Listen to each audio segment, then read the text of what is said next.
right. Now that we're all here, let me help set the scene for everyone.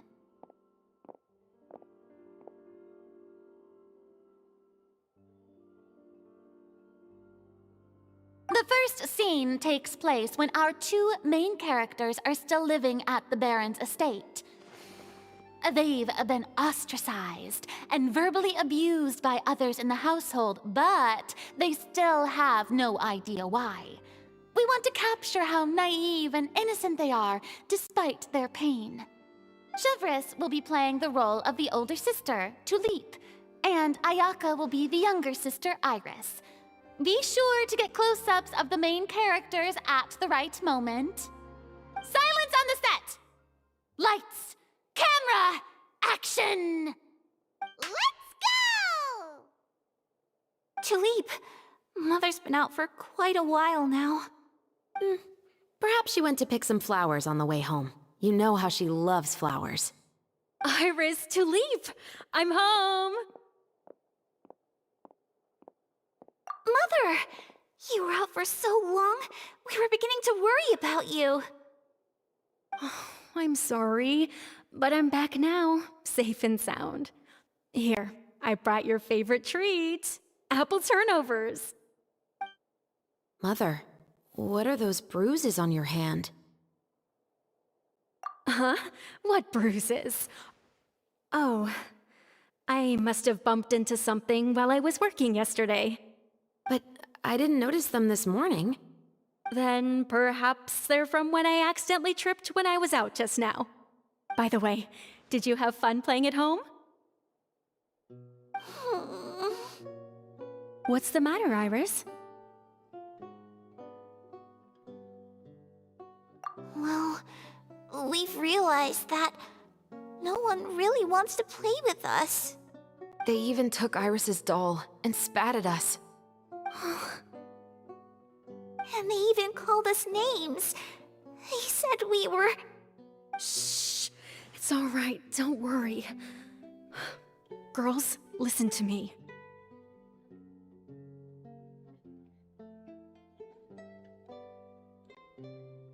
It doesn't matter what anyone says. Don't listen to them. No one can define you with such words.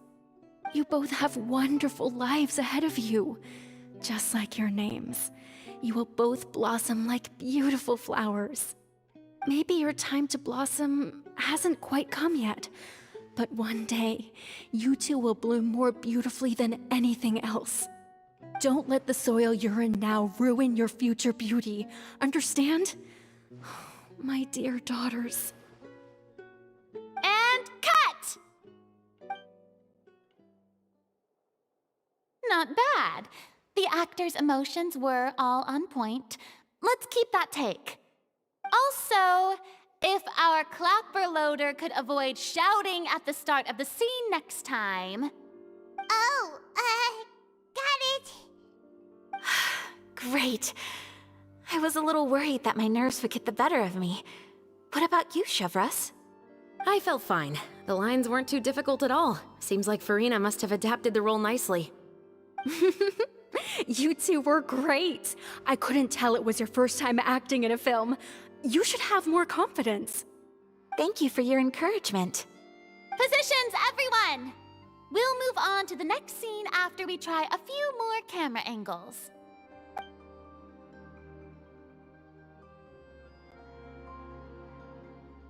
This scene is when our two characters return home, only to discover their mother has been murdered. Ready? Lights! Camera! Action! Mother, we're back. Mother?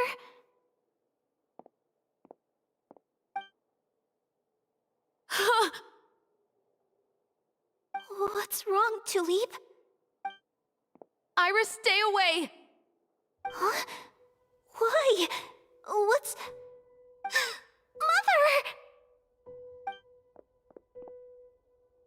Mother... She's...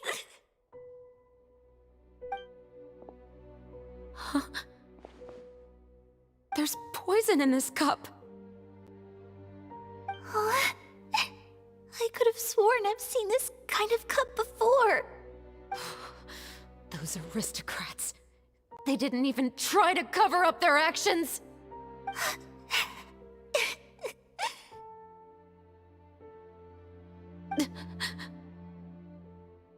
Iris, we need to leave this place. Leave? But now that Mother is gone, where can we even go? Anywhere. All I know is that we can't stay in this house.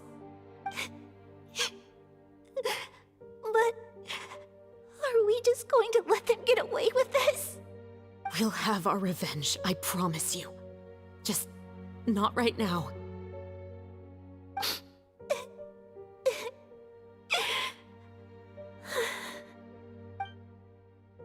Come on, let's go.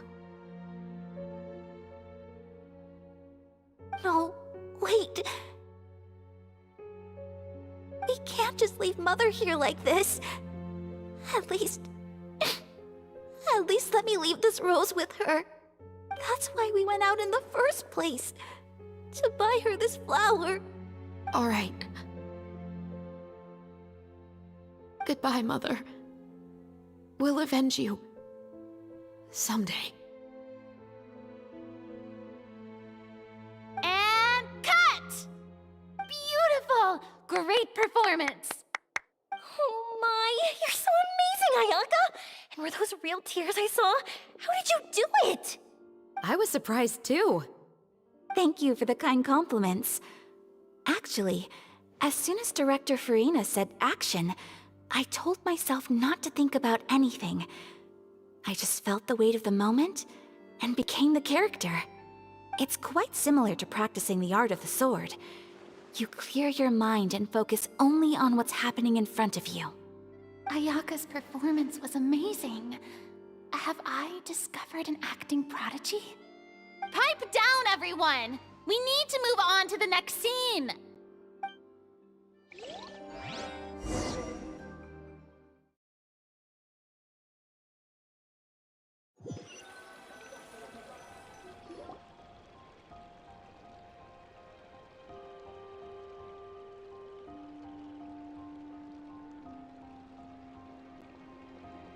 Huh? Are we done already? But Paimon wants to keep playing with the clapperboard. How do you feel, Traveler? Is your arm sore from holding the camera all day? Good work, you two. You too, Shivers. You were quite the actress today. I've read this novel many times before. I have a good grasp of my character's mindset. Anyway, do you remember my request from yesterday? Oh, right! We were having so much fun that Paimon nearly forgot! You have a case where the murders seem really similar to the cases in the novel, right? So, how are they similar exactly?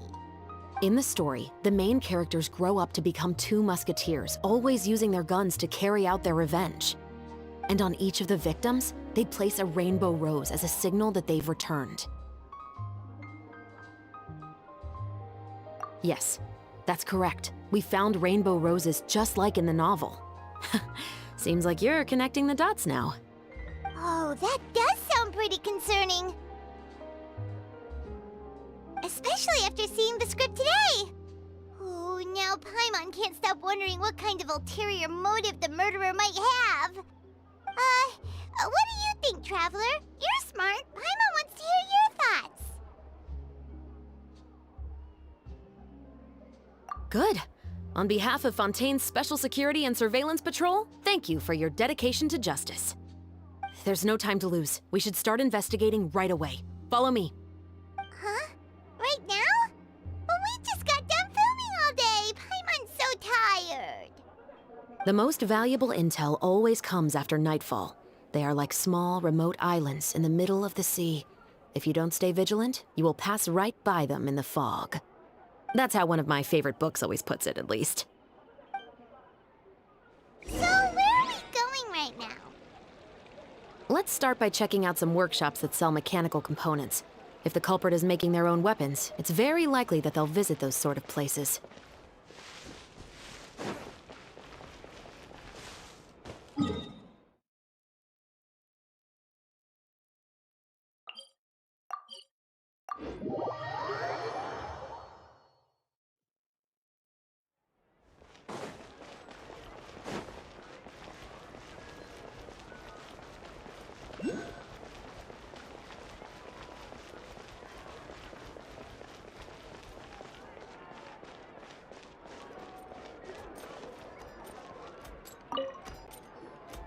Welcome to Le Show's Clockwork Workshop. How can I help you?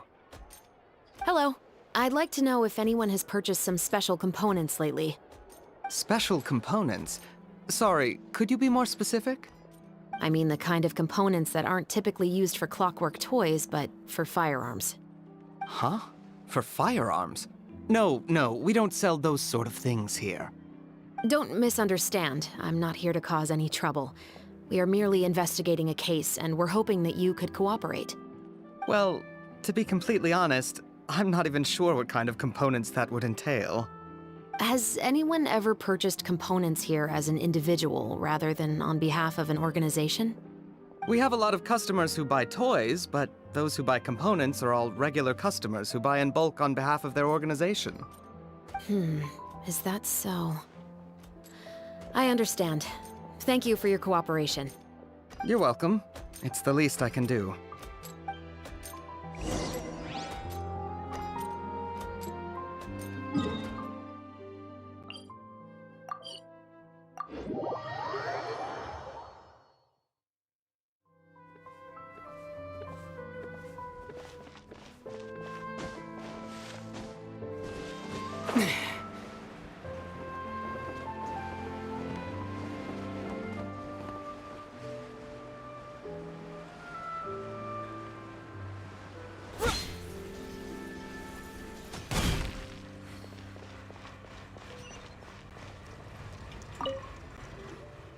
Oh, hey, Chevris. Run out of oil for your musket again? Hello, Estelle. I want to know if anyone has come to your shop recently to order some firearm components. Oh, is this another case? Let me think. I don't think so. Some people have requested that I make some prop guns for the Fontanalia Film Festival, but I refused all of those requests. Oh? Why's that? Because there's no profit! I only make things here that can do some real heavy lifting. I don't have the energy to make some new molds just for the festival. Then has anybody come specifically looking for mechanical components? Well, I usually sell off my scrap to the Fleuve Cendre. I don't typically give them to one specific person. I understand. Thanks for your cooperation. Don't mention it. Always happy to have the Musketeers' patronage. Seems like we haven't found any leads to go off yet. Yeah, unfortunately. All right, let's head to Fleuve Cendre next. Huh? Are you sure? People might not be so thrilled to see the captain of the special patrol there. You think so, huh? Then I guess you don't know. Huh? Know what? That I grew up in Fleuve Cendre.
It's been a while, Tetro. Please, just get on with your request. I want to know if you've heard anybody talking about muskets lately. Information isn't free, you know. I've heard that bandits have been extremely active in the countryside recently, and they've been affecting the delivery of goods to Poisson. I can allocate some more manpower to help out with that problem. What do you say? You're still as helpful as ever.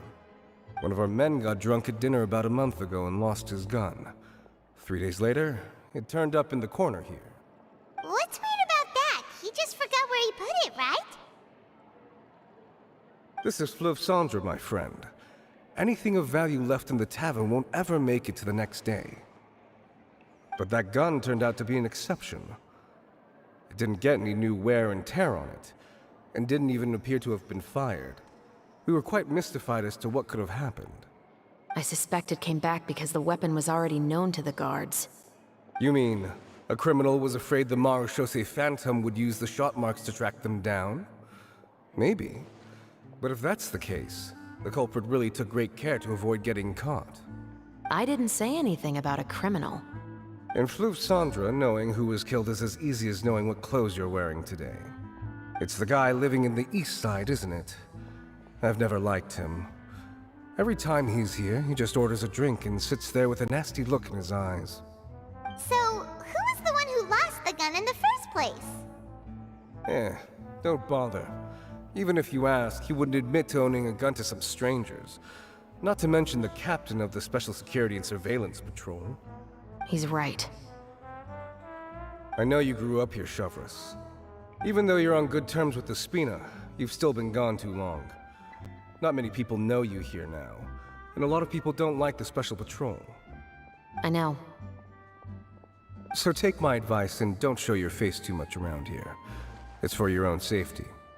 I'll come and go as I please, and I'm afraid I'll be appearing more often due to my work. All right. Don't say I didn't warn you.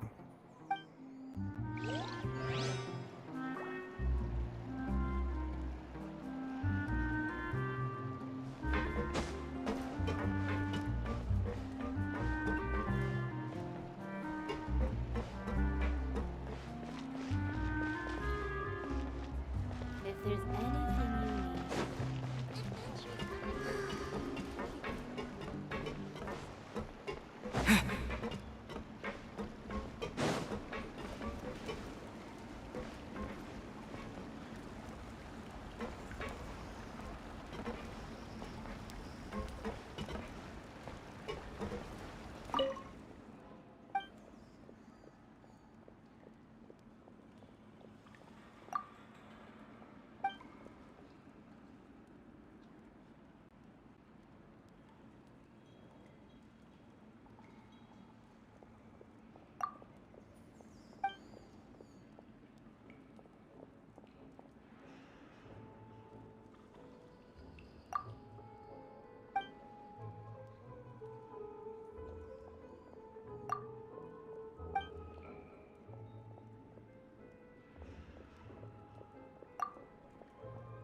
Hello, I'd like to ask some questions.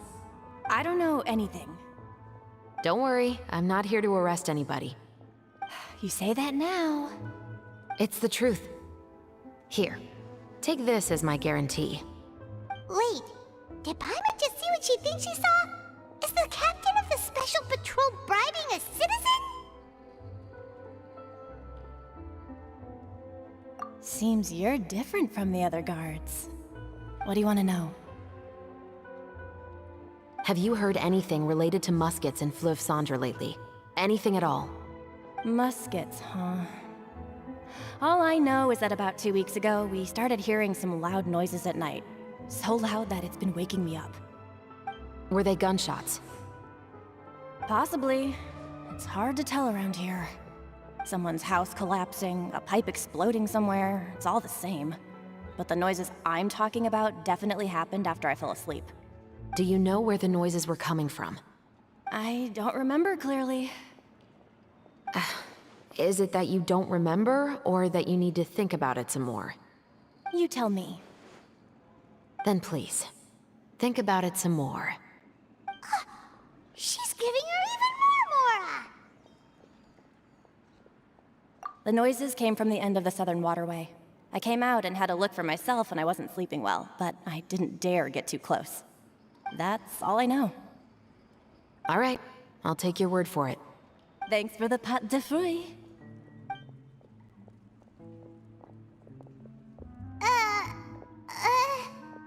No need to be surprised. I grew up here, remember? I know how to get people around here to talk. Seems you catch on pretty quick. Now then, let's keep going.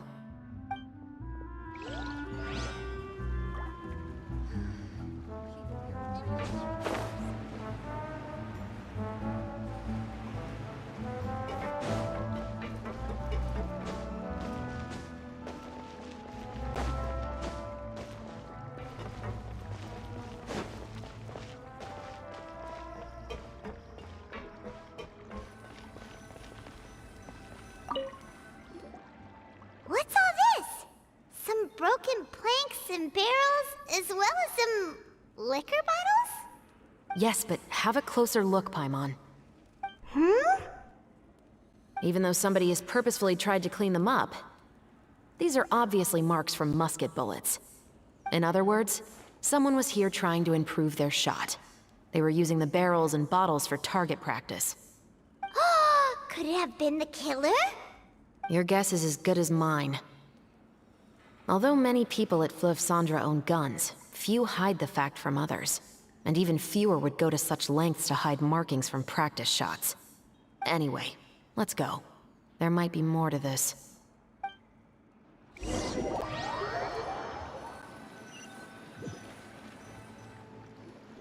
Seems like that's all we'll be able to uncover for today. Paimon feels like we managed to learn a lot more here than up on the surface. Yes. Assuming that everything we found is indeed connected to our suspect, then their timeline was probably something like this. A month ago, our suspect found a gun and took it home to disassemble it. Once he'd figured out its mechanics, he brought it back. In the following weeks, he used some parts to create his own makeshift musket, and took it to the Fleuve Cendres for target practice. Then, a few days ago, he found his target and carried out the murder. Once the deed was done, he left a rainbow rose on the body, just like the scene in the novel. That all makes sense to Paimon, but we're still no closer to figuring out the killer's identity. The deceased was a resident of Fleuve Cendres.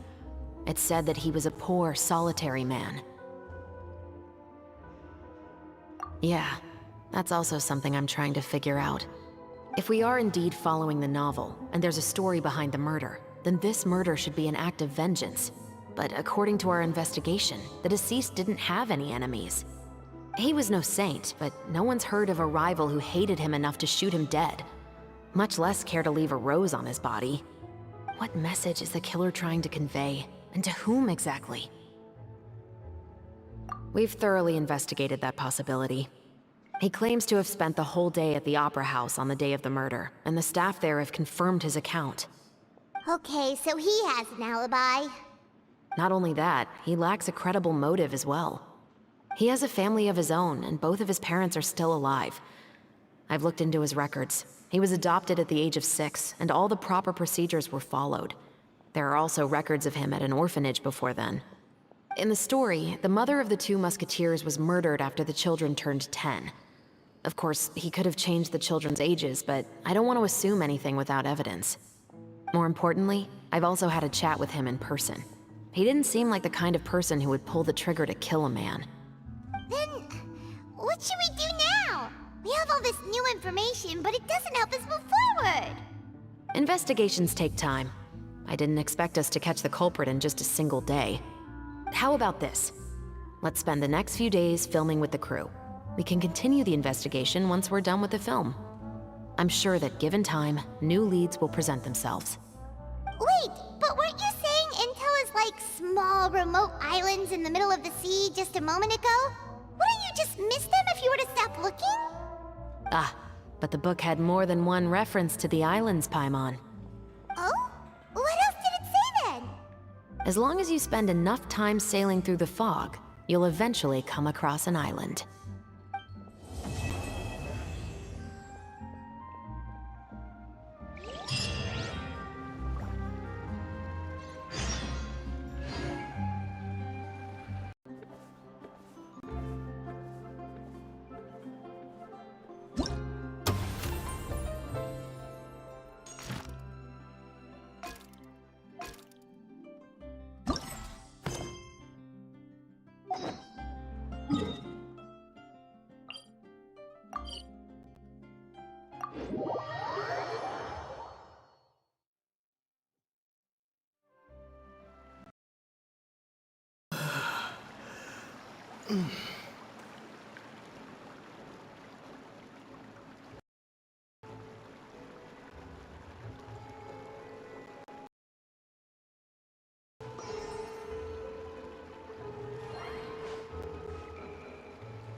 Work, everyone! We're looking to wrap with our two main ladies today. I can already smell our success. What do you mean, looking to wrap? Oh, aren't you the expert now?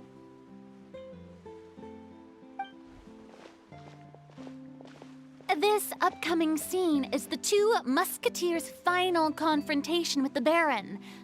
There'll be quite a bit of action, but no choreography beyond what we've already rehearsed. Anyway, get ready.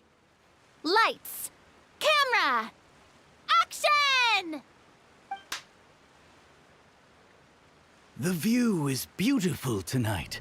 It reminds me of that fateful night 10 years ago. And now that I've said it, I can even make out the faint fragrance of herbal tea in the air. Enough, villain! It's time that you pay for the death of our mother! My dear Iris, have you forgotten your manners? How can you speak like this to your own father? I'd sooner swallow all of my teeth than call you father. What did I expect? Seems the daughters have turned out to be just as obstinate as their foolish mother. In this world, mora and status is everything. She thought she could blackmail me using her children and force me to grant her recognition and concessions? Ah, how naive can a woman be? Mother never asked a single thing of you. All she wished was for us to live a peaceful life, just like the others. It was you who personally brewed the poison of prejudice and sent Mother to her death. Compared to that deadly poison, the 2 bullets that will soon pierce through your heart will be like sweet mercy. And that's exactly why I said you're just as naive as her. Did you really think 2 muskets would be enough to defeat me? So let's see. What is stronger? Mora and power, or the 2 muskets in your hands? Get them! Tulip! There are too many of them! It'll be okay. We'll cover each other, Iris. And Mother will be watching over us, too. Stop right there! Ha! My apologies. Yeah! Yeah!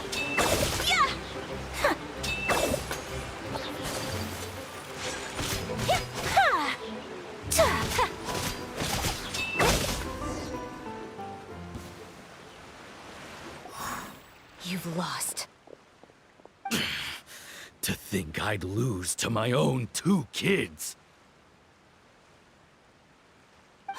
We are no children of yours, and we'll never call that place our home. Then tell me, what did you do all this for? You lost your mother, and will soon kill your father as well. What will you gain in the end, other than sentences for your crimes?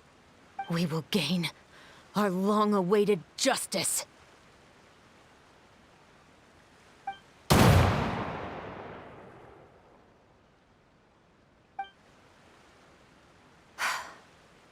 It's over. Finally, it's over.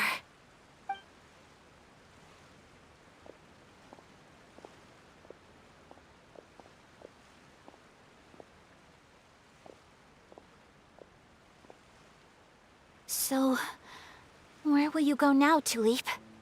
I'm not too sure, Iris. Maybe somewhere with lots of flowers? After all, Mother always did love going where the blossoms were. What about you? I want to go visit Mother's grave. Yeah, that's not a bad idea.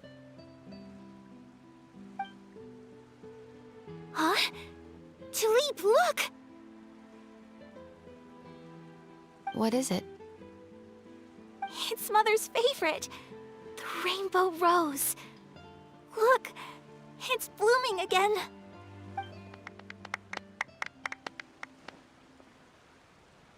Excellent! That was beyond mesmerizing. Even I didn't expect the scene to go so well. And we got it in a single take. All right, everyone. We've got a wrap for Tulip and Iris. Congratulations, Ayaka and Chevres! Thank you. I didn't expect our parts to wrap so quickly. I wish I could savor the experience for just a bit longer. Paimon totally understands. Paimon's not ready to say goodbye to the clapperboard either. Filming has really been a lot of fun. You were great too, Chevres. The way you said, long-awaited justice. It gave Paimon chills. That is indeed my favorite line in the whole book. I still remember trying to act it out in my room the first few times I read it. Whoa, Paimon would have never guessed you're that type. Who doesn't like stories where the guilty are punished and justice prevails over evil? Don't forget, I'm the captain of the Special Security and Surveillance Patrol. Captain, I have something urgent to report. Please excuse me, everyone. I'll be back in just a moment. It's okay, don't worry about us.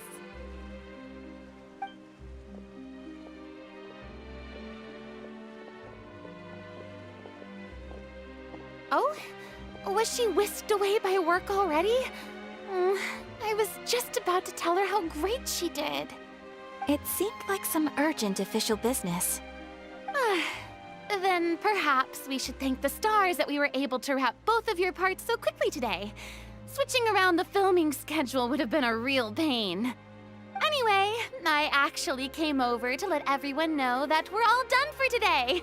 You can go home and get some rest. And one last thing, Miss Ayaka. Your acting skills today were immaculate as always. Are you sure you won't consider taking up full-time acting? See, I just happen to know this great troupe that's still looking for a lead actress. Thank you for your kind words, Director Farina. Unfortunately, there are still many matters that I have to take care of back home at the Yashiro Commission. I cannot remain in Fontaine to pursue an acting career. Nevertheless, I will make sure to treasure this incredible opportunity in my heart.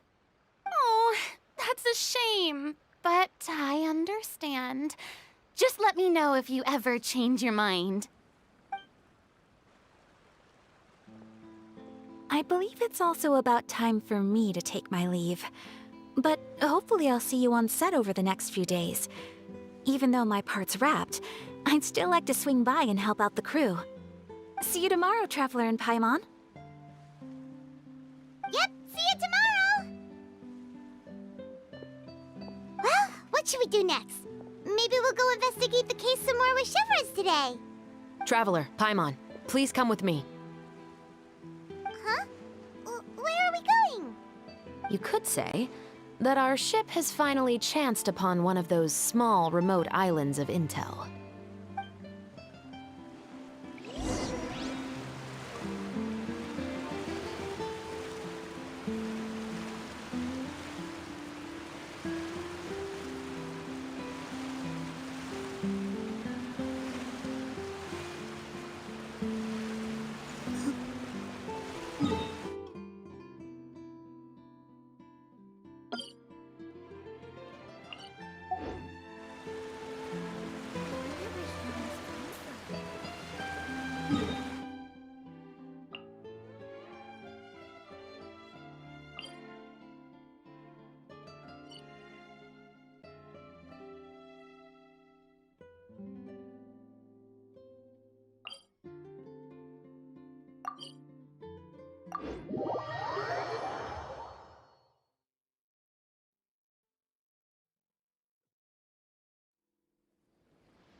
Paimon's exhausted.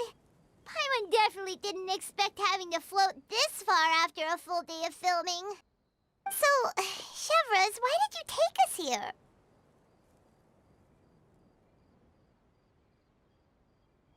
Affirmative. It wasn't anything conclusive, but it should show us a clear way forward. Have you ever heard of someone by the name of Emily? Oh, you mean that famous perfumer? She's a good friend of mine. She's lent me her aid several times in the past to resolve some difficult cases. After I discovered the rainbow rose at the scene of the murder, I sent it to her. After all, she's probably the foremost expert on flowers and scents in all of Fontaine. And then?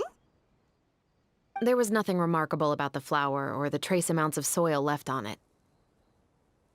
But according to Emily, the rainbow rose left by the killer was derived from a very rare cultivar. Huh. Paimon didn't know that there were different varieties of rainbow rose. Paimon just thought they grew everywhere in the wild. Flowers that are deliberately cultivated will always show some different features from those that bloom in the wild. We already knew that the rose left at the scene belonged to a special cultivar, but with Emily's expertise, we were able to pinpoint the place where it was first picked from. Oh, Paimon gets it now. So whoever first planted that rainbow rose was probably the killer. Precisely. And after we checked what we learned against some sales records from the past, we discovered that there's only one person in all of Fontaine who could grow and sell this specific cultivar. Really? And who is it? It's the novelist. But didn't you say he had an alibi? To be clear, I haven't changed my mind about him. I still don't think he was the one who pulled the trigger. However, that doesn't mean the true culprit never visited him at his home or never purchased a rainbow rose from his garden. Whatever the case, we will have to confirm a number of things with him. So you mean the next place we need to go is... Yes, we're going to pay him a visit at his home.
That should be his house.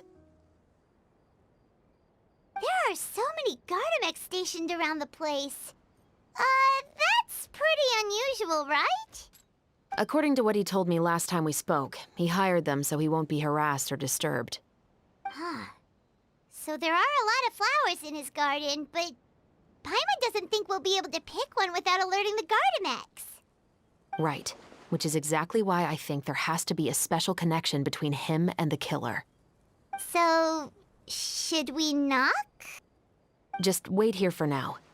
I'd like to take care of a number of those Gardamex first. But they're so far away. How are you planning to do that? Don't forget, Paimon, I'm actually the real-life captain of the Musketeers.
All clear.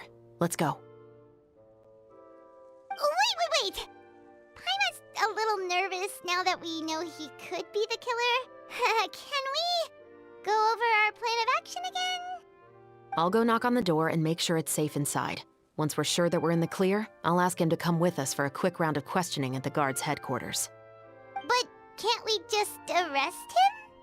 We still have no evidence that he's the killer, or that he lent the killer any direct aid. Still, it would be appreciated if you could pick a rainbow rose from his garden for me while I'm talking to him. It'll help the Marachose Phantom confirm Emily's theory. Sure, no problem. Just be careful, Chevros.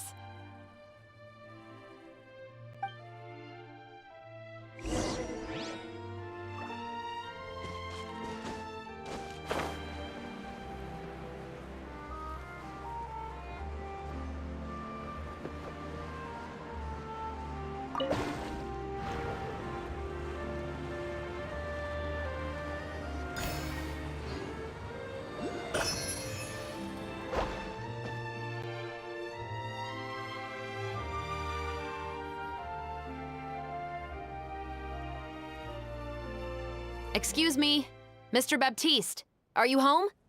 Who could it be at this hour? Oh, it's you, Officer Chevros. Would you mind accompanying me to the guard's headquarters, Mr. Baptiste? We would like to ask you some questions about a case.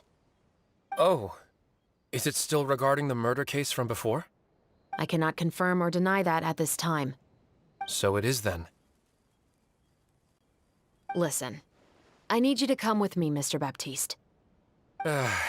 Miss Chevros, I'll save you the trouble. Oh, and you two over there? There's no need for you to pick my flowers either. It's not time for them to bloom yet. Oh! Okay.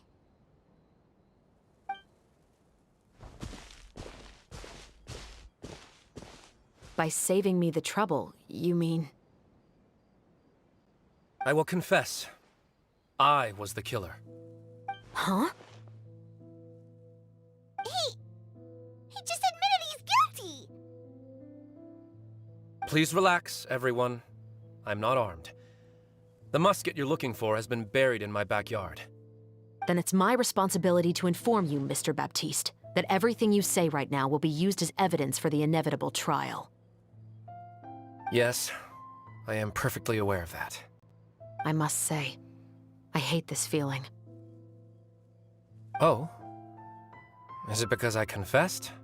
Or because you've been proven wrong? Both, I suppose. For the same reason as the one I wrote out in my novel, of course. I did it to exact revenge. I know you haven't figured out the link between the two of us. Had you done so, I'd have been taken away to the headquarters a long time ago. But that won't stop me from always remembering his grotesque face. After all, he was the one who killed my mother. Your mother is still healthy and well. You know, I was adopted as a child. I was referring to my birth mother. That was never recorded in the orphanage's records. Please forgive a 6-year-old child for concocting some lies to protect himself after watching his mother die right in front of him. So, your novel, it was like a record of your life? No, of course not. It was a work of fiction with many embellished parts. But I am indeed the illegitimate son of a wealthy and influential man who abused his power to murder my mother. That part was 100% real. But the man you killed didn't have a Mora to his name. He was a hired assassin. An irredeemable beast who sank his fangs into a defenseless woman just for a few bags of Mora. But if that's really the truth, you wouldn't be telling us any of this now. You still haven't managed to take revenge against your father, the true mastermind behind it all. I never thought I'd hear that kind of thing from the captain of the Special Security and Surveillance Patrol. I'm simply skeptical about your motives. It's simple, really. I've grown tired of everything and don't want to shoulder this burden anymore. You may have considered me too soft to pull the trigger. Well, as it turns out, You are exactly right. I've become overwhelmed by the aftermath of the murder. So you're going to call a stop to your revenge, just like that? The true mastermind is too rich and too powerful for me. I've accepted that I will never be able to avenge my mother alone. And so what? The characters in your book never gave up. Now, Officer Shavras, I'm the one who has killed a man, aren't I? Are you trying to convince me to commit another crime? What's your father's name? How do you plan to prove the veracity of all of your claims? Well, I'd like to speak with you privately. Sure. Why don't we speak privately at the guard's headquarters? No, it has to be here. I must ensure that we won't be overheard. Fine. Let's talk here. When I said won't be overheard, I meant by anyone. I would like to speak with you and you alone.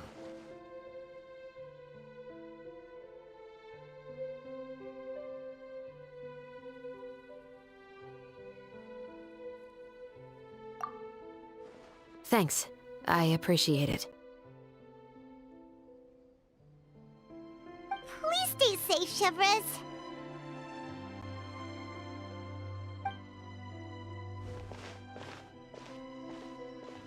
All right. Let's hear it. Will you really believe what I'm about to say? Well, that depends on what you're going to tell me. Fair enough. Fair enough.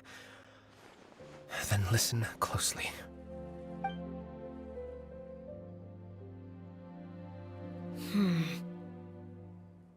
So that's how it's all connected. So, it seems you believe me after all. Do you want me to go public with this? No, of course not. At least, not right now. Then why did you bother telling me? You've read my work. What do you think? Even if you were to go public with all of this right now, he'd simply deny everything. It's been too long. Almost 20 years. Anything that could be used as evidence has long faded away. Even if there might have been a solitary island of truth once upon a time, it has long sunk beneath the waves by now. Justice will never find him. Not if you don't try. I know that as the captain of the Special Security and Surveillance Patrol, you will always stand on the side of justice. But do you really think a cushy life in prison really constitutes justice for him? I bet he could lead an extremely comfortable life in the fortress of Meripede. What are you trying to say? I've been observing you from a distance. Your portrayal of the Musketeer was exquisite. Pull the trigger of justice against him. Let the villain get what he deserves. You want me to let you go so you may complete your revenge? No, Officer Shavras. I know that would be impossible. No. What I'd like is for you to perform the deed on my behalf. Oh, Shavras sure is taking her time. What could they be talking about anyway? Oh, Paimon's worried. What if he decided to attack her?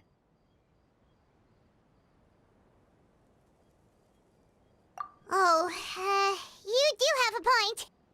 Still, do you have any idea who the rich person might be? And why the novelist doesn't want us to hear what he's saying to Shavras? Sorry to keep you waiting, you two. Hey, how did your talk go?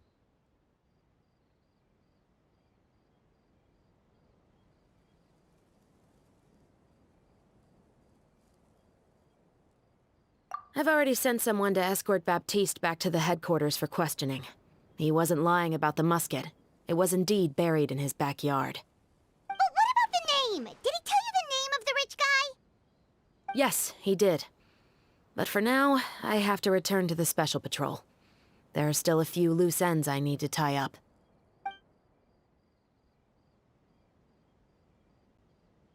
I'll probably be quite busy over the next few days, so apologies if you don't see me on set. All right, Paimon understands if you can't tell us everything you know. We'll just keep an eye on the Steambird then. Actually, there's still something else I need your help with.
We haven't seen Chevra since that night at Baptiste's place.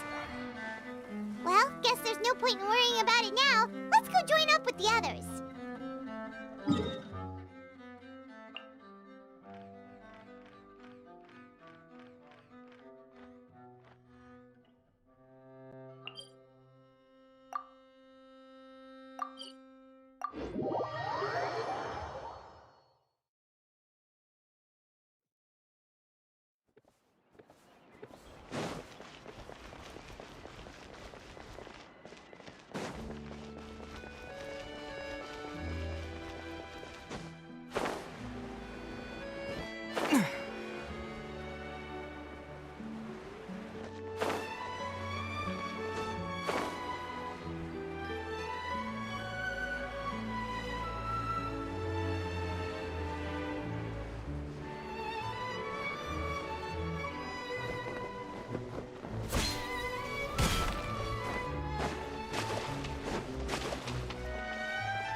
Good morning!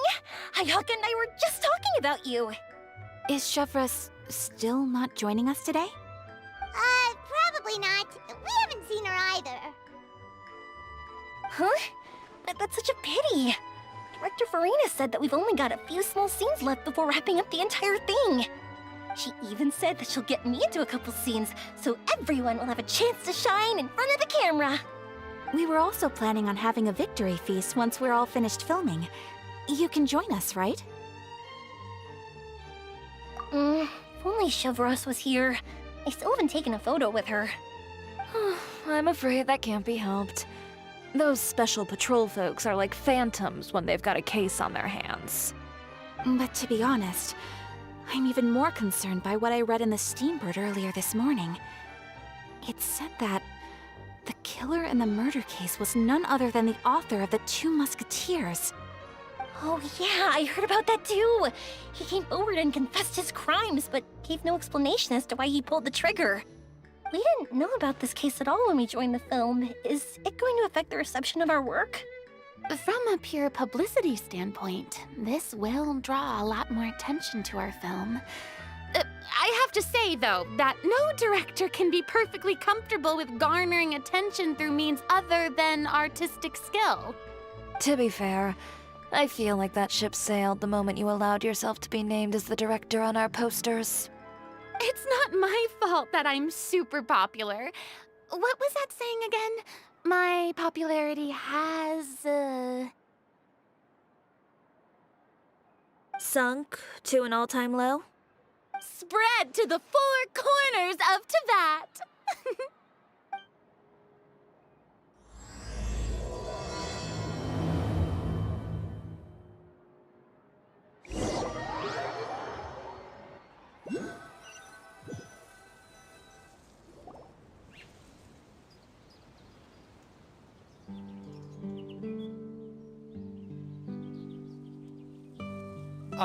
Excuse me, everyone. Xavier! Feels like it's been ages since we last saw you. I've been talking nonstop with the Film Association, and I'm absolutely swamped trying to coordinate the film's marketing. So forgive me for not being around more often, but please believe me when I say that I will make sure everyone's hard work gets the exposure it deserves. Oh, seems like you've been fighting your own battles. Yes, that's one way to put it. Oh, and before we begin the final round of filming, please allow me to finally introduce you to the original investor of our film, Mr. Morris. A pleasure to meet you all. Yes, glad to make your acquaintance, Mr. Morris. We've heard about the issues you've encountered with your financial situation, and genuinely hope that things have taken a turn for the better. Oh, well, the situation has indeed improved somewhat. Don't worry, Mr. Morris. Accidents and last-minute challenges happen all the time. There's no need to blame yourself over it. The good news is that we're almost done filming now, and I would even say that this is the best story I've ever seen. Is that so? I say that's great news. All right, now that we've gotten all the pleasantries out of the way, let's get this show on the road. We'll mostly be filming typical people and scenery from the streets today to improve the sense of environmental ambiance in some parts of the film. Oh, and there'll be a cameo for Mr. Kamisato and Miss Yoimiya as well. They'll be used to show outsider perspectives on the fates of the two Musketeers. That's right. Ayato should be here any minute. Excellent! Then let's start with the scenery shots. Camera and clapper loader, you're up. Yep, we'll be ready. Remember, all we need are some wide zoom shots of the streets. If you happen to find some particularly lovely patches of flowers and grass, feel free to grab some close-ups of those as well. Ready? Lights! Camera! Action!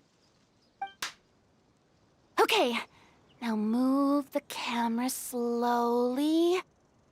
Try to focus on that flower. What's wrong? Just adjust the focal length a bit. Something the matter?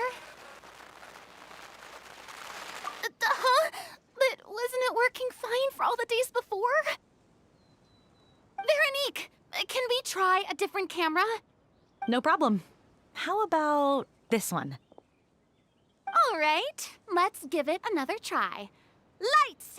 Camera! Action!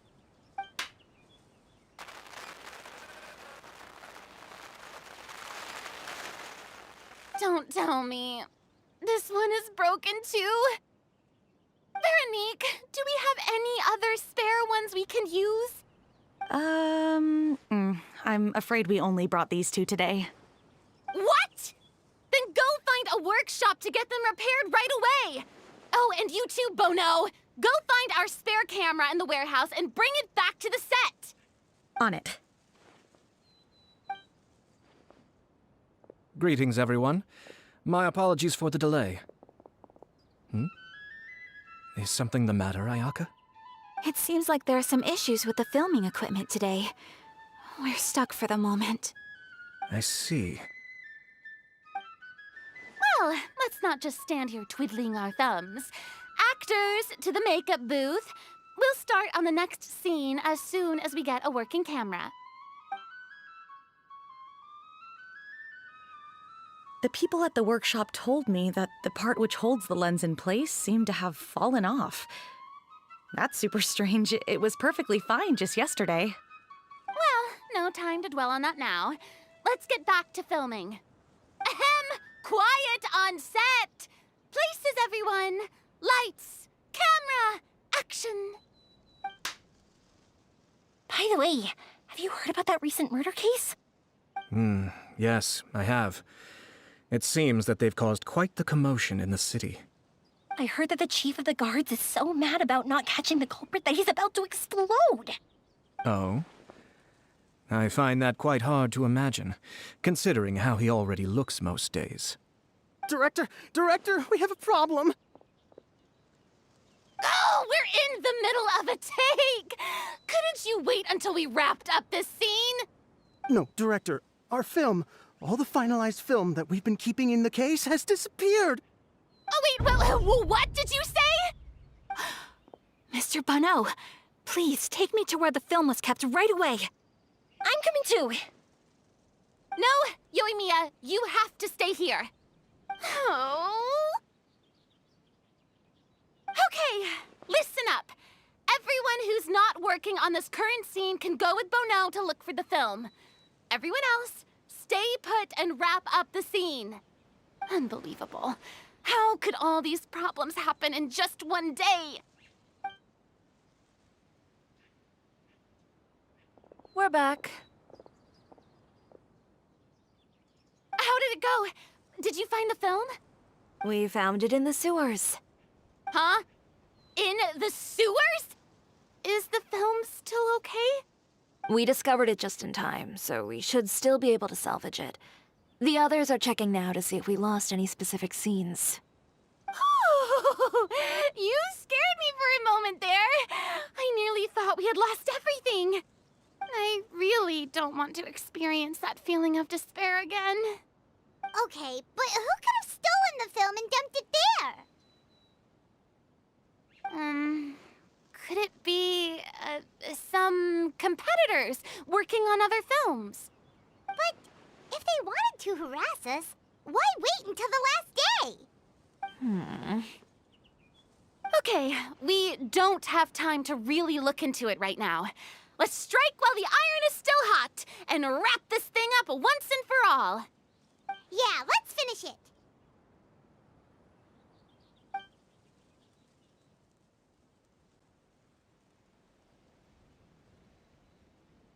I would like to officially announce that our entry to the festival, The Two Musketeers, has now concluded filming!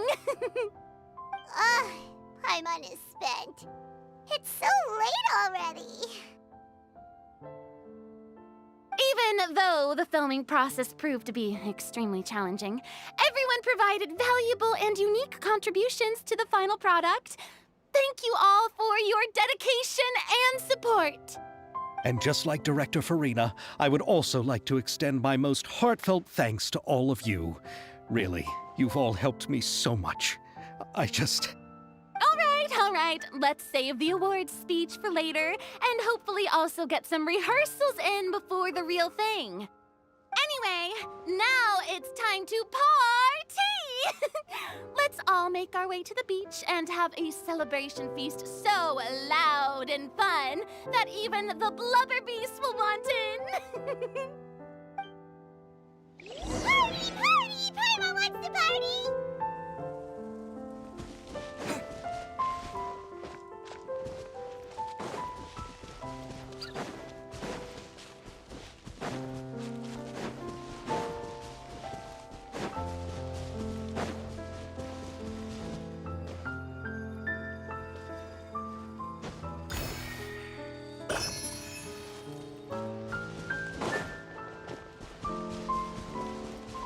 Whoa, this place is hopping.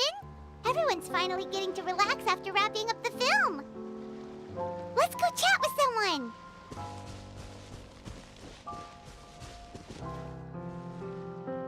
Have you ever seen a fireworks show, Mr. Morris? It's pretty amazing. I'm afraid I haven't, but I'll take your word for it.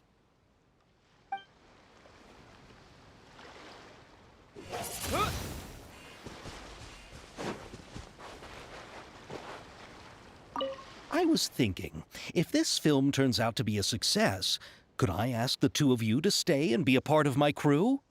Of course, I'll definitely increase the pay for next time. I'd be more than happy to, Mr. Xavier. Thank you for the offer, Mr. Xavier. But I've made some plans to go on a journey to the other nations once the festival is over.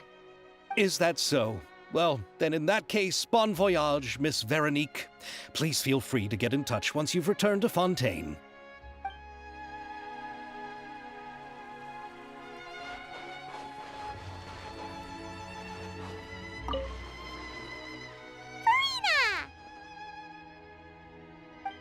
Oh, my darling clapper loader and camera operator. You've both worked really hard. Paimon thinks you worked even harder than us. Honestly, Paimon was getting a little tired of playing with the clapperboard by the end of it.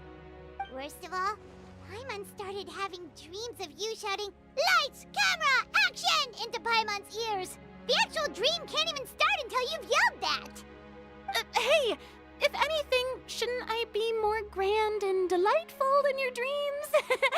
We've been through so much together, and that's how your brain remembers me?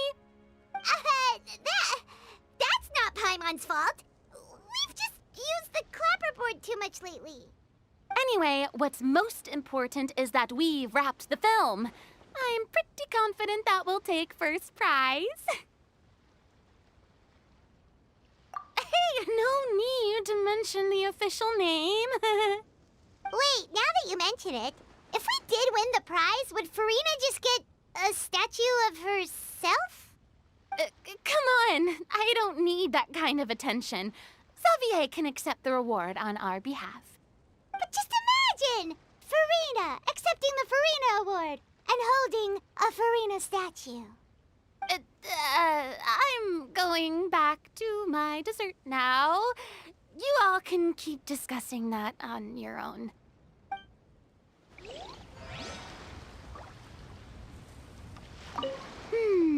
What kind of dessert should I try next?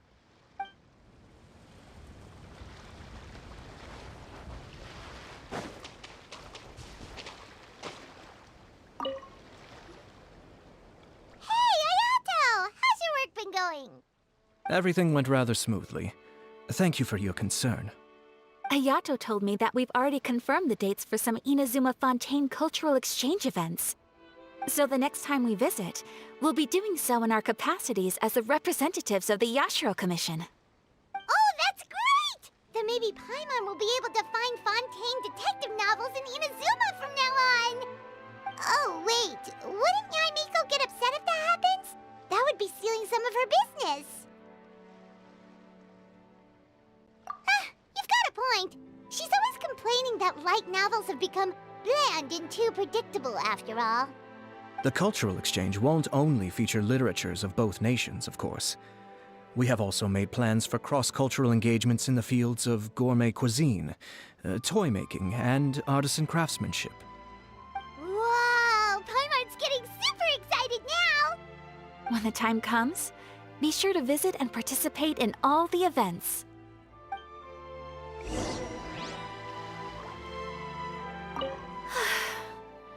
I wish we could have spent some more time here. Don't worry. It won't be long before we're back again.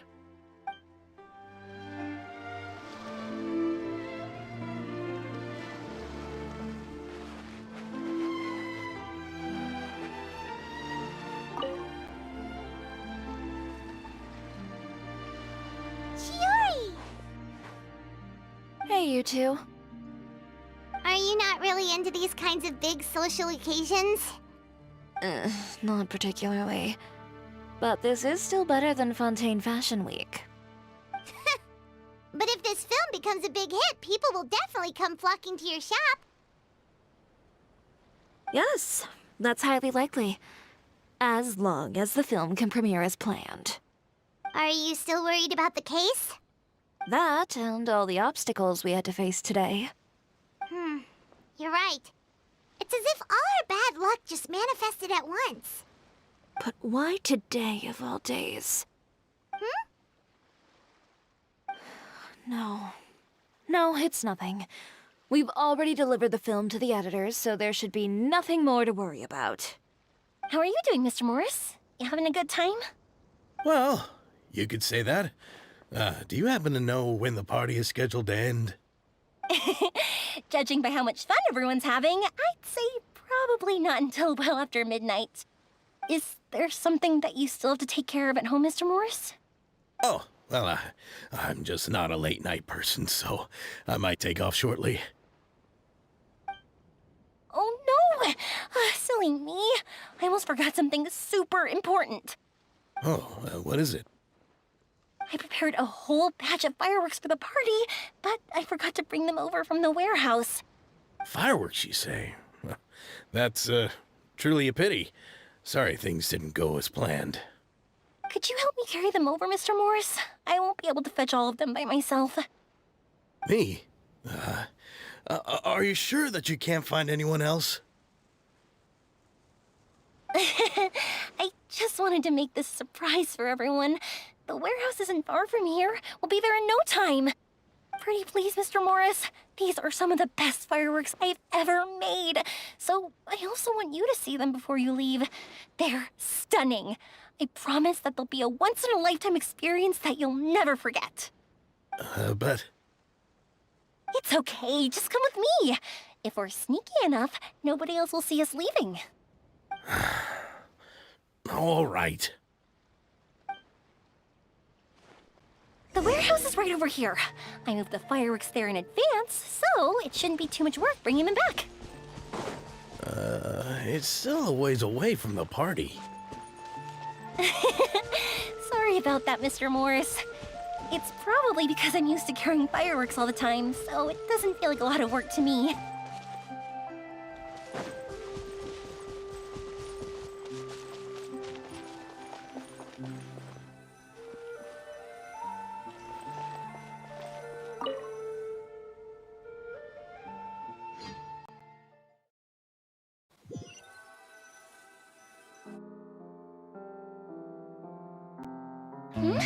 It's dark in here.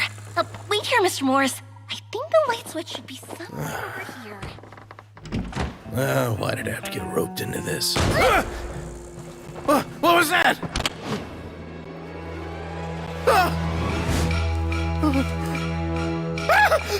Who's there? Get me out! Get me out of here! Did you really think you'd get away, Morris?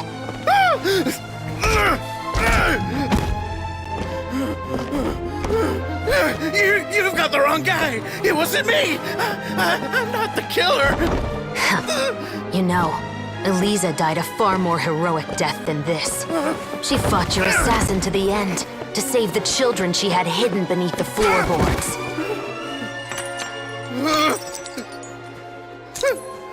That is Eliza's pendant. The one with a photo of you two inside. The one you gave her. Ring any bells? It's a fake! It has to be! There's no way! No way your assassin didn't destroy it, you mean?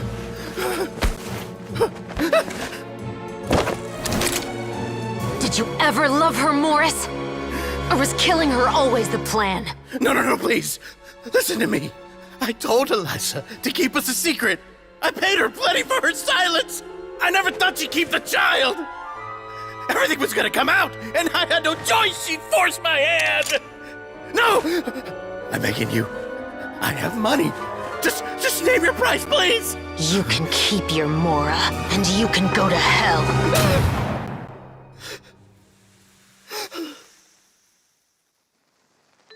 I'm Captain Shovraz of the Special Patrol. Morris, you're under arrest for Eliza's murder. Huh?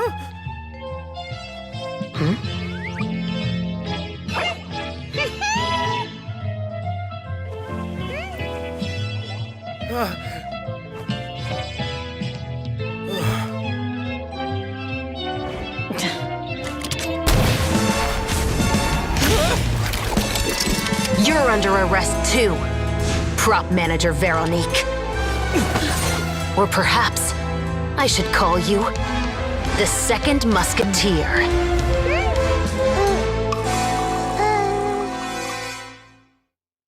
Wait, what's going on? This wasn't in the script.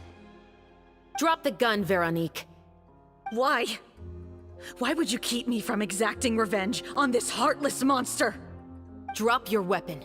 This is my final warning.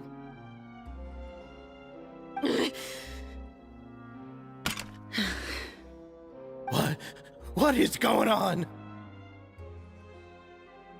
Do I have to spell it out for you, Morris?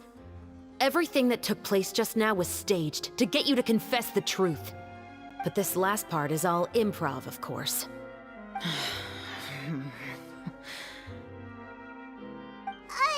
Chevrolet, you told us you wanted us to help you stage a play. You never said anything about the second Musketeer.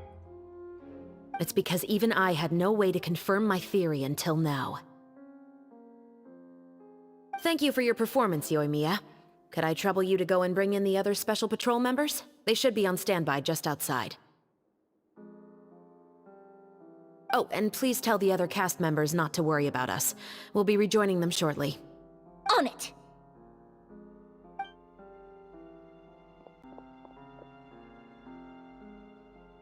So what do you think, Morris? Care to talk about what happened 20 years ago? My patience is limited, you know. Don't force me to take you back to the interrogation room. I'd wager that you wouldn't last for more than a minute in there. With the recording we made, you have no chance of winning in court. Cooperating with us now is the most practical move. All right.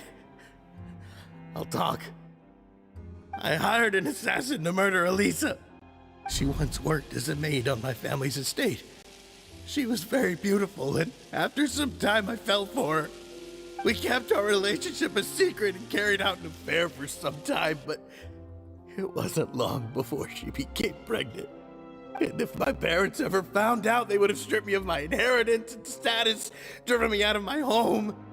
I also didn't expect Elisa to insist on bringing the pregnancy to term. She even asked me to leave my family and travel far, far away with her. She believed that you were truly in love with her. I didn't have a choice. I gave her a large sum of mora, told her to leave the family and to get rid of the baby.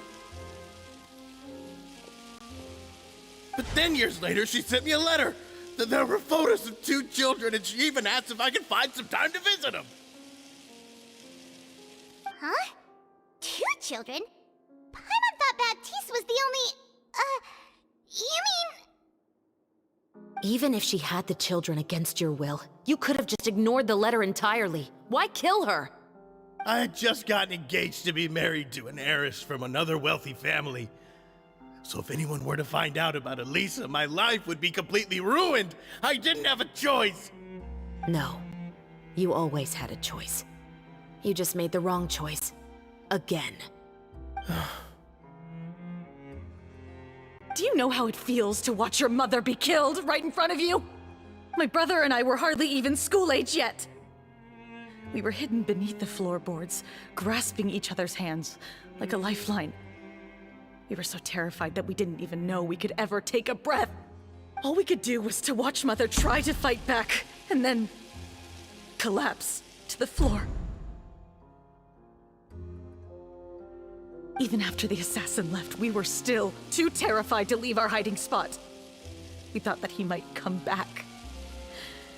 It was only until the next evening when we finally climbed out and gathered around our mother. But she had already become cold and stiff to the touch. You made up your mind right then and there to bring this case to light. Not only that, we resolved to get our revenge.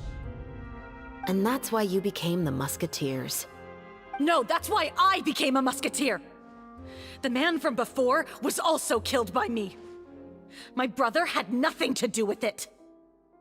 I figured as much. You did? I once told these two that he didn't look like a killer to me. His confession from that night also rubbed me the wrong way. I think what really tipped me off was, how could I not feel a sense of regret in him? Huh? He confessed faster than any criminal I've ever met, but he didn't say a single word about you. He insisted that he was the sole perpetrator in the case. But after the questioning ended, I disassembled the musket we dug up from his backyard, put it in front of him, and told him to reassemble it. Wanna guess how far he got? He had no idea where to even start. He's never touched a gun in his life. Based on that, I determined that he was not acting alone. He only surrendered himself to draw our attention and create a moment of opportunity for his partner. So, I decided to play along. And as expected, the second Musketeer followed us without hesitation once she saw Morris get separated from the rest of the cast. Besides, why else would he call the novel The Two Musketeers? But how did you know it was Veronique? I figured it out the moment Baptiste told me his father's name. That so-called financial crisis was all just a ruse. He just wanted to sign up as the investor and then leave the film without any source of funding. After all, he has a vested interest in minimizing the reach of this story. It's really just the same thing as what he did to Eliza all those years ago. Human scum.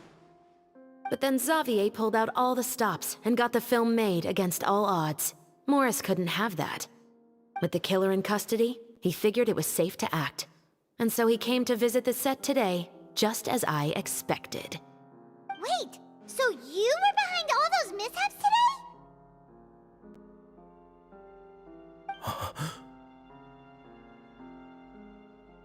As for the identity of the second Musketeer, I assumed they'd probably stay close to Morris and look for an opening. And if they already knew that Morris was the film's investor, then that narrowed the list of potential suspects as well. Furthermore, being the props manager would allow the culprit to avoid scrutiny by purchasing mechanical parts in the name of the crew. With that hypothesis in mind, I went back to check Baptiste's orphanage adoption records. Guess whose name I saw on the same page, just a few lines from his. My brother. He trusted you. As in, he trusted me to perform the deed on his behalf? He trusted you to stand on the side of justice. I am. I thought you could do it as well. Oh, the look on your face when you told him to go to hell. I really thought you'd put a bullet in his brain. You know what he has done. Are you telling me that you'd rather see him spend the rest of his life living like a king in the fortress of Meripede? I will never be able to forget the feeling of my mother's cold, lifeless hands. And you would call this ending fair? Is this what you call justice? I won't lie, Veronique. I did hesitate when your brother first told me about the truth. I wondered.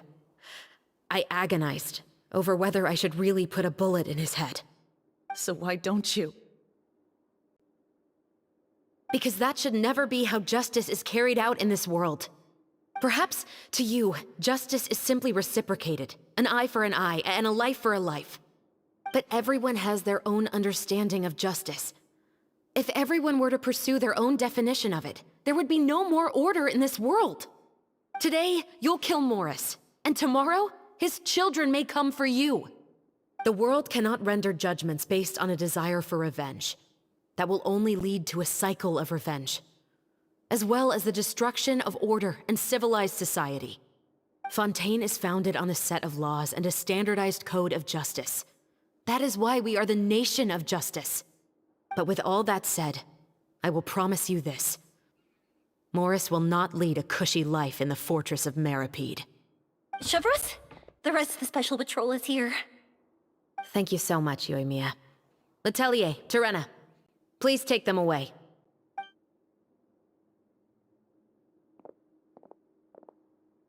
I still can't agree with your reasoning. I know. Justice has not been delivered. At least, not today.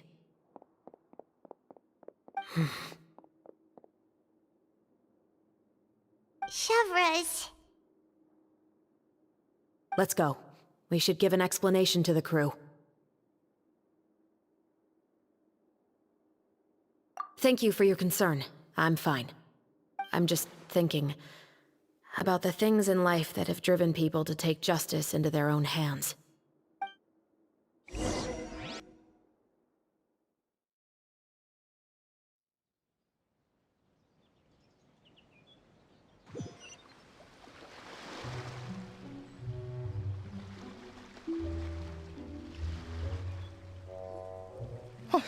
Who would have thought Morris would turn out to be... I'm at a loss of words. How could he have done something like this? I'm just glad that you're all safe and sound. Who knew that such a labyrinth of cases would be behind this story? Well, what should we do now? We have a finished film, of course, but should we still go ahead with the premiere? What do you mean? Shouldn't you be even more motivated to spread the word now that you've learned the truth? Chiori is right. I'd also like more people to see this story for themselves. But the real ending of the story seems to have deviated somewhat from the one in the script. Is that still acceptable to you, Miss Chevreuse? The call is yours. We still have time to reshoot an ending if that's what you'd like. No, it's fine as is. I like what we have for the catharsis. Romanticism is what gives works of art their appeal. Fiction is able to explore means of restitution that could never work in real life. Just like the real world, the world of stories also has its own set of rules and justice. These different possibilities are what initially drew me to reading in the first place. Sounds good to me. I support your decision. What about Veronique? Will she be okay? She will soon face her judgment alongside her brother and Morris. If I had to guess, they'll probably all be sent to the fortress of Meripede. I'll make sure to give Risley a heads up about it. Oh, you mean that kind of heads up? Exactly. Ahem. All right, then the matter's settled. Now that everything's been taken care of, there's no reason for us to keep looking all gloomy and grumpy. Let's get back to the feast and enjoy each other's company. We'll be starting the post-production process tomorrow. You should join us, Chevreuse. You missed the first few hours of the party, didn't you? All right. Count me in. Then I'll wait for you over there.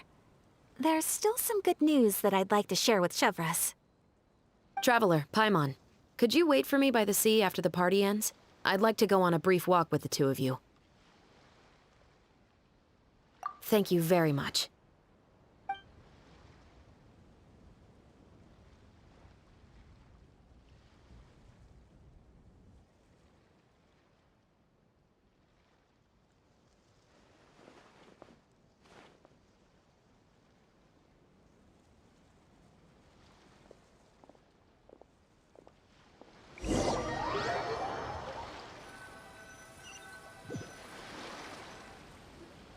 Sorry for the wait. Oh, we weren't waiting long at all. Is there something else you wanted to tell us? No, I don't have anything new to share. I just felt that since you were my investigation partners, I should have another conversation with the two of you.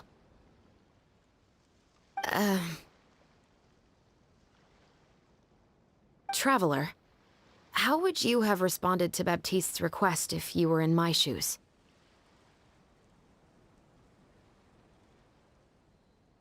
Is that so? Well, thanks for sharing. When I was young, my father often took me here to swim.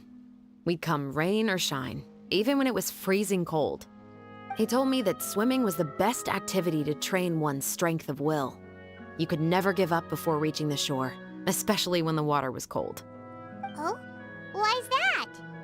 Because the moment you give up would be the moment you die. At that point, I still hadn't received my vision. One winter, the chilly wind felt almost like knives on my skin, and the seawater was so frigid that it numbed my toes the moment I stepped in. I cried and begged my father to spare me from having to swim across, but he wouldn't listen. He used to be a member of the Special Patrol as well. You could say it was his way of educating his children. That sounds awful. When he saw that I wouldn't stop crying, he just picked me up and tossed me into the icy water. The bone-chilling cold took away my senses. I couldn't feel anything but fear and rage. I waited for my father to save me, but one look and I knew he'd already started swimming for the opposite shore. I realized that if I were to give up, I really would die right then and there. I used all of my strength to try and catch up to my father. Those few minutes felt longer than my whole life up until that point. I did, however, make it to the other side. I've never felt afraid about anything in my life after that, nor have I ever cried again. That way of teaching would have never worked on Paimon. Yeah, I don't think that was the right method for anyone. It's just that, working now as I am in the pursuit of justice, I still sometimes feel like I've been tossed into that winter sea all over again. The anger and the helplessness. Chevreuse. But the worse I feel, the more I know to never give up.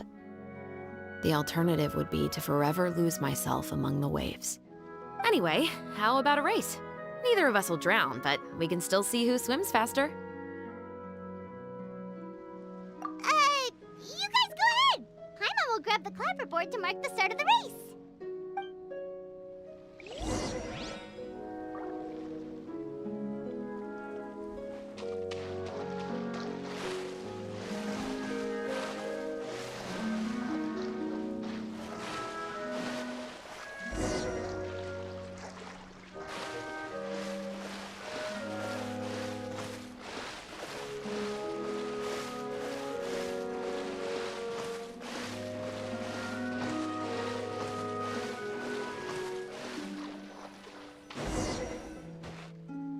Oh, that felt good. You were so fast in the water, Chevreuse. You were swimming even faster than Paimon can fly. So, about the Special Patrol, did you join because of your dad? Partly, but I'd say I was more inspired by the heroes I read about in stories growing up. Oh, so it's due to your love of stories. Of course, it was only after I joined the Special Patrol that I learned that truth is often stranger than fiction. Come on, let's walk a bit more.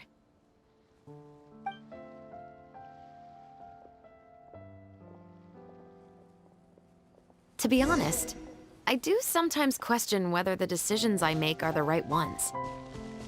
But I know that no matter what, I must keep swimming. Because the only thing I've got my eyes on is the shore in the distance.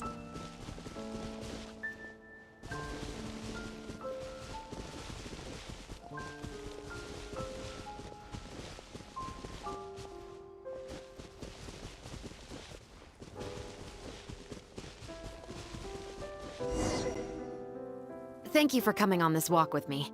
I feel a lot better after getting all that off my chest. Huh. We're nearly back at Baptiste's house. Huh. You're right. I didn't realize we were so close. He really did plant a lot of flowers. It's just like how he described it in the story. Huh? Wait. Paimon, Traveler, look! The rainbow roses in the garden. They're in full bloom now.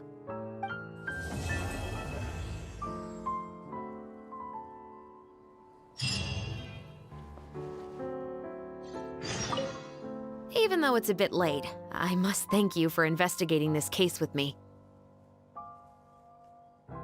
Not on behalf of the Special Patrol this time. It's a personal expression of gratitude from yours truly. Oh, you want to hear more about my father? To be honest, I didn't spend that much time with him. He was always busy with the Special Patrol, so he would often return home really late at night. Some nights, he didn't come home at all. Once, he didn't come home for a long time, maybe a whole week or so. And when I went out to buy food, I learned that he had become a criminal, and by extension, that made me a criminal's daughter. But we can talk about that another day.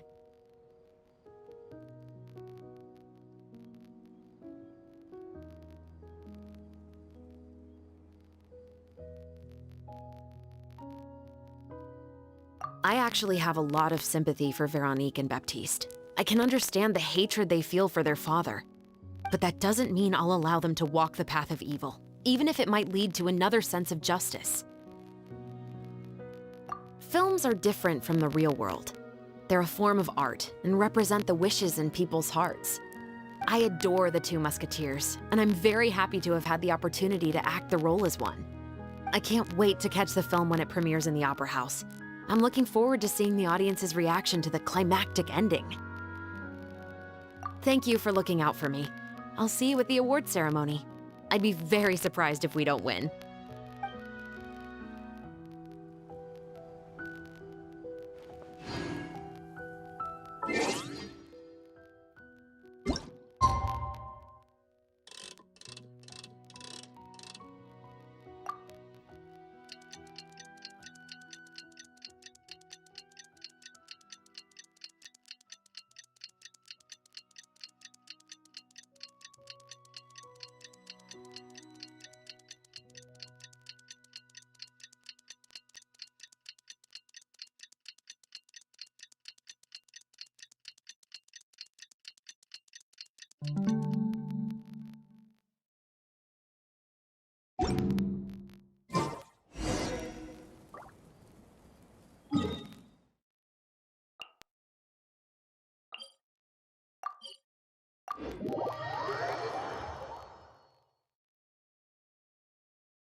Hey, it's been a while. Hey there, you two! Sorry I've been scarce. I've been buried in marketing and preparing the film for release ever since we wrapped post-production. The award ceremony is today, right? Paimon wonders if we'll win the Farina Award. I'd give it a 90% chance. Farina! Oh, Paimon didn't know you were already here. You're earlier than everyone else. I'm sure the others will also be here in no time. Xavier, if we end up getting called on stage, shouldn't you come up with a name for our crew? What? But we don't even know if we're going to win. I wouldn't want to jinx our chances by celebrating early. Just open your eyes! Surely you've seen the audience's reactions to our film. We've had nothing but critical acclaim. You've also had conversations with the Opera House's operating staff, right? Didn't they want to increase the number of showings? With the mora you've made from the box office, you can now open your very own film company. But that's all credit to my amazing crew. You've all helped to make this a reality, so I can't be the only one asked to come up with a name. Well, give it some thought. I'm sure the crew will respect your choice. All right, but before that, Traveler and Paimon, could I trouble you to quickly pay a visit to the Fortress of Meripede? Huh? But shouldn't we stay for the award ceremony? I wanted to ask you two to invite Shavraz to join us at the ceremony. She's one of the lead roles, after all. I haven't been able to find her recently, so I haven't had the chance to invite her personally. According to the papers, the culprits of the Musket murder case will be personally escorted today by the captain of the Special Patrol to the Fortress of Meripede. Oh, Paimon gets it now. Yep, just wait here, Xavier, and maybe try to come up with a few snappy-sounding names. All right, then I'll leave you to it.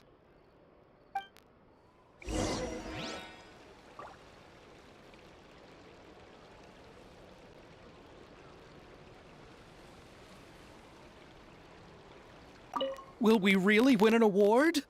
Trust me. When have I ever been wrong about something like this?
I'll never get a handle on all this paperwork. I need a holiday.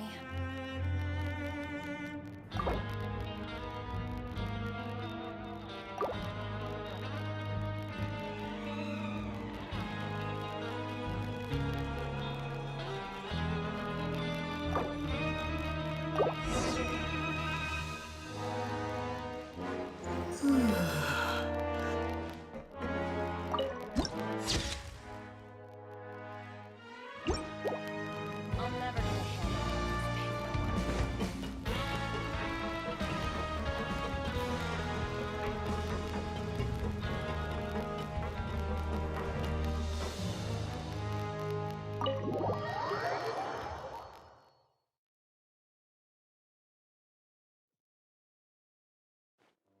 This is as far as I'll be taking them. I'll leave the three of them to you now. Got another errand to run?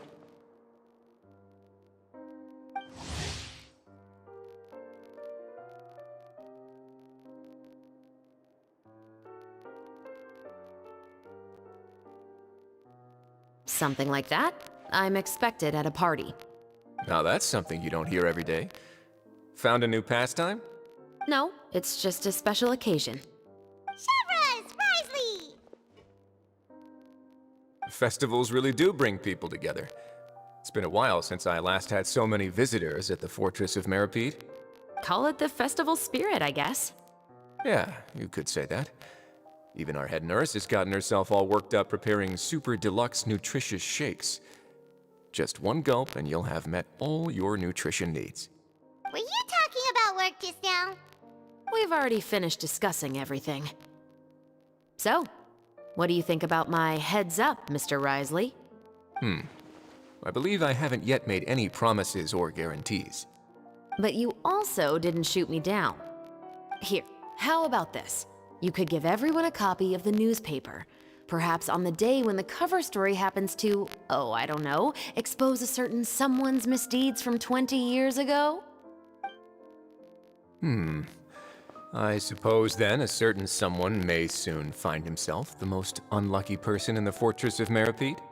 While another 2 people will soon be hailed as heroes. Speaking of heroes, did you two need something from me? Oh, actually, we're here for... You're here to invite me to the party, right? Don't worry, I didn't forget. Ooh, then let's head back right away! See you, Risley! Happy Fontanalia Festival! And the same to you.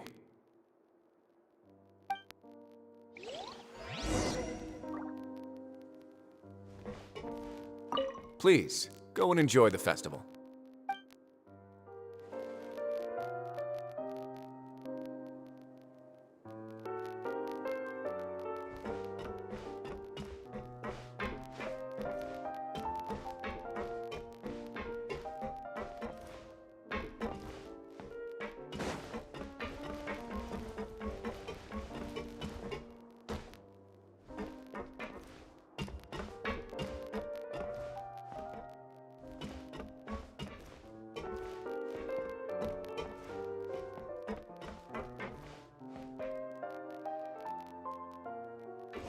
Windblade!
And the winner of the Farina Award for the first Fontanalia Film Festival is... the Two Musketeers!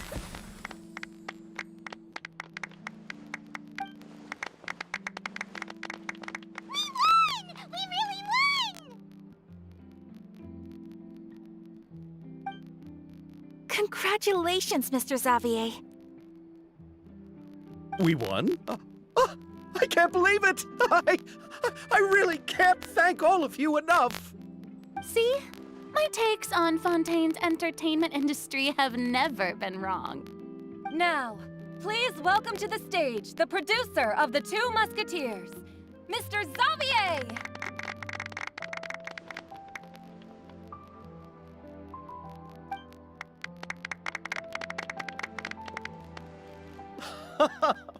Thank you! Thank you all so much for your recognition and support. While I'm up here, I would love to give special thanks to... Time really flies, huh? It certainly feels that way. It feels like it was only yesterday when you were teaching me to hold a musket. will you come back to Fontaine again? Of course. I'm very fond of this city.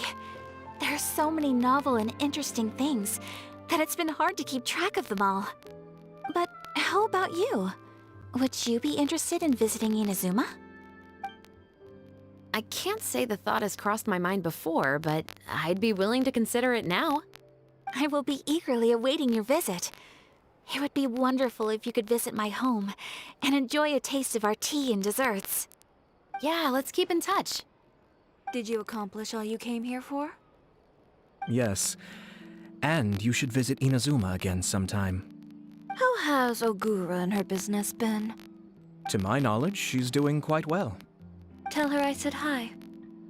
I certainly will. I heard the thunderstorm has stopped. Yes, and the war has also been brought to an end.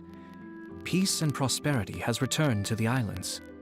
I quite like the sound of that. Perfect for hanging textiles out to dry. I'd like to offer my thanks again to the entire cast and crew. Without you, I would have never completed this film, much less had the opportunity to be standing on this stage. With the support of my entire crew, I would like to officially announce our film company, Musketeer Pictures. That has a really nice ring to it. Then in that case, let's please welcome all the members of Musketeer Pictures onto the stage for a commemorative photo. Oh, Paimon didn't know we'd also be taking pictures. Director Farina, I believe you are the most deserving person to raise this trophy. Huh? No. There's no need. It's so embarrassing. It's an honor the director deserves. Yes, I agree. Just accept that you're not getting out of this. Ready, everyone? 3, 2, 1. Musketeer Pictures!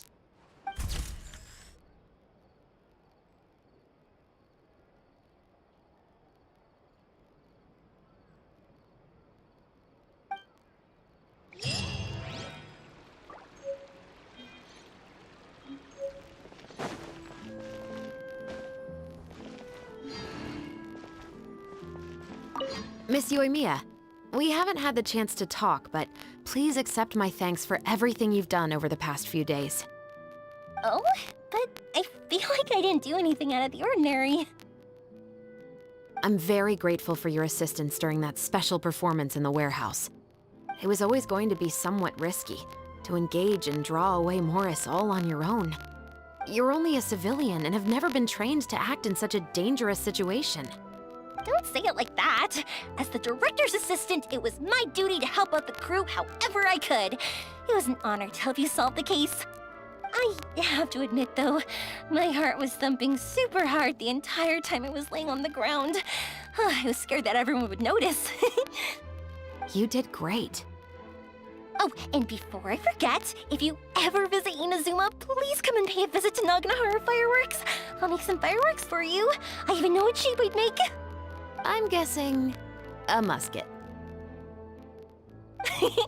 Telling you now would ruin the surprise. If you really want to see it, just come and visit me.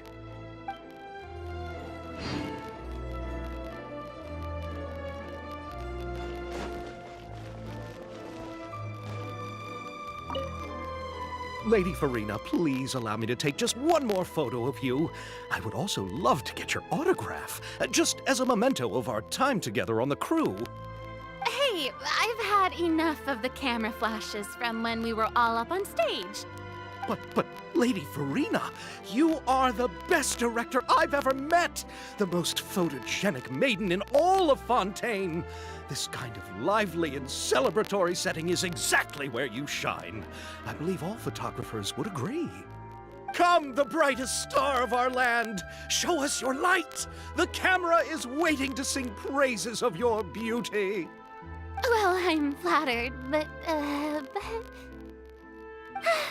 All right. I'll humor you and try a few more different poses. But I don't have to hold the trophy, right? Of course. You may pose however you like.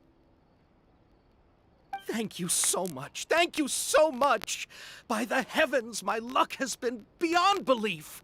I'm having a hard time coming to terms with it now. Oh.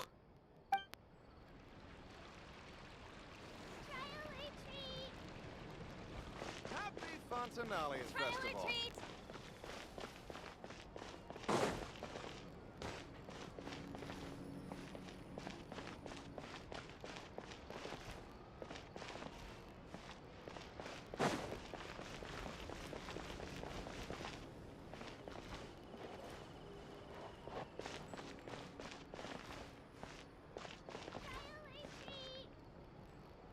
Trial or treat! Happy Fontanalia Festival. Enjoy the Fontanalia Festival!